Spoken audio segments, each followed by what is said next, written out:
Peters is Bunker's mound opponent for the opening game. Peters, 1963's American League Rookie of the Year, is after his 15th win.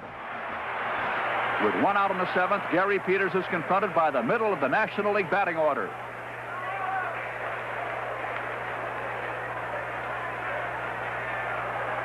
He delivers to Cepeda, and the slugging Cardinal star takes a third strike.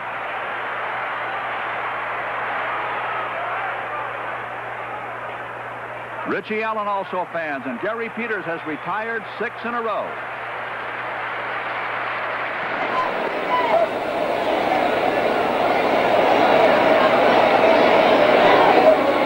Home runs.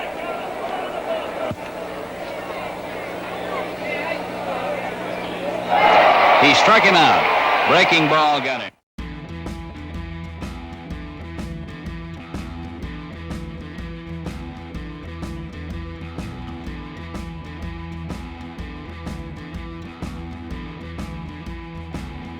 Hello, fellow collectors. Frank here, back with another TTM show. I hope you've had a good week, a good weekend, a good Easter weekend.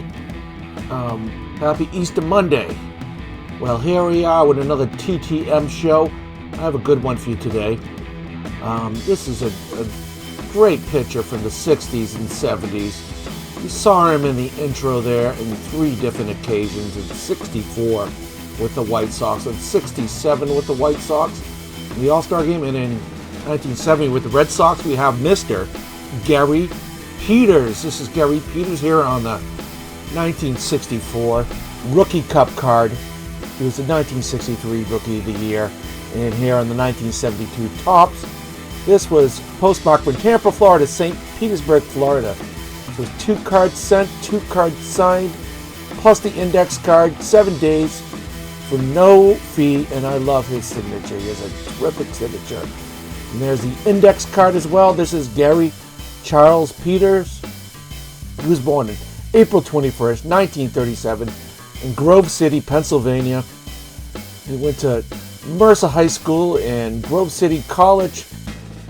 He was a career 124 and 103, 2-time All-Star, 1963 Rookie of the Year, 2-time ERA title leader, had a career 3.25 ERA, and he was a 20-game winner in 1964 with the Chicago White Sox. As I said, a 2-time All-Star.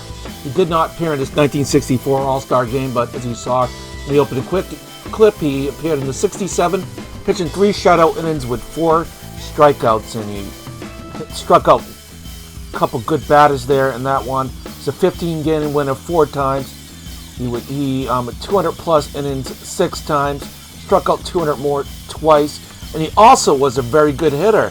Throughout his career, Peters hit for 222 and homered in 9 straight seasons, 1963 to 71. Something since unmatched for a pitcher, and I would say it would never happen again since we have DH in both leagues now, unless it's a guy named by the name of Shohei Ohtani. Could happen for him. We had quite a good game there on July 19th, 1964. The White Sox were in the thick of a 3-team race, enter a doubleheader against the Kansas City Athletics at Community Park. In Game 1, tied 2-2 in the bottom of the 13th. Left-handed bat and Peters pinched hit for pitcher Hoyt Wilhelm with a runner in first facing righty A's reliever Wes Stock. He fouled off 2 pitches on attempted bunts. Stock threw a ball. Then Peters hit the next pitch, a slider, into the right field seats.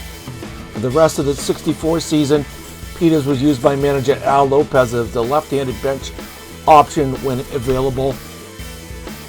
And Mr. Peters did answer a few questions, which I love when players take the time to do that. Thank you for Mr. Peters. And I asked him, your favorite battery mate would be J.C. Martin. They were teammates with the White Sox from 1959 to 1967. Favorite manager to play for, Al Lopez. Lopez was the primary manager for the White Sox in the 50s and when Peters came up in 1959 through 1965, and he did actually fill in a few seasons in the late 60s as well. And I asked him as well, Any advice for young players? Enjoy the game. Good advice, and I would say Gary Peters seems like a guy who enjoyed the game quite a bit, and I guess he was quite the practical joker as well. I wonder what his teammate J.C. Martin would have to say about that. I'll have to write J.C. Martin and ask him if any interest in practical jokes, but some of them that I found online was, once when the White Sox went to play the Los Angeles Angels, they found themselves at the same hotel as the Yankees, who had not left for their destination yet. Obtaining the key to Joe Pepitone's room, Peters snuck into the hitter's room in the middle of the night and started jumping on the bed and screaming, terrorizing, scaring the hitter tremendously until Pepitone finally got the lights turned on and figured out what had happened. Another time he caught a baby octopus while skin diving and threw it at teammate Ed Stroud in the locker room the next day. So I guess he was quite the practical joker. I love to hear these stories of practical jokes. It's so fun. Gary Peters was also announced as part of the White Sox All-Century team on September 30th, 2000, along with 26 other former and active White Sox players. He was quite the player for the Chicago White Sox and played a few years at the end of his career with the Boston Red Sox. Quite the pitcher, quite the hitter as well. Thank you so much, Mr. Peters. I do appreciate you taking your time. Sign my cards and answer these questions. Very enjoyable. And I thank you for joining me for another TTM show. I hope you all have a good week. Take care. God bless. Peace. Later.